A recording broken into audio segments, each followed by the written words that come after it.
আমি এখন আপনাকে দেখাবো পকেট 1/4। ব্যাক পকেট 1/4 কিভাবে সেলাই করতে হয়। ব্যাক পকেট 1/4 এই গাইডের সাথে ঘেঁষে যাবে। যেমন এখানে 160 সেলাইটা প্রথমে দিছি, এই গাইডের সাথে ঘেঁষে গেছে। ঠিক পকেট 1/4টা এই হ্যাঙ্গার গাইড আছে যে এই হ্যাঙ্গার গাইডের সাথে ঘেঁষে যাবে। ঠিক আছে, এইভাবে যাবে, এটা মনে রাখতে হবে। বুঝতে পারছেন? আর পকেট 1/4 আসলে অফিসের ভিতরে অনেকেই পকেট 1/4 একজন করে, পকেট জয়েন একজন করে। আবার অনেক জায়গায় আছে যে পকেট 1/4 এবং পকেট 160 সেলাই, তার মানে পকেট জয়েন যেটা, এটা দুজনে করে। আর অনেক সময় একাই করে, একজন কাকে করতে হয়। তাই দেখাচ্ছি পকেট 1/4 কিভাবে করতে হয়। হ্যাঁ, দেখুন, আপনারা দেখুন আমি পকেট 1/4 কিভাবে সেলাই করি।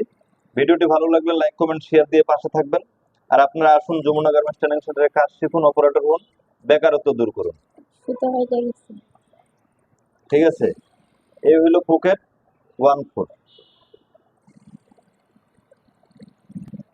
Thank you.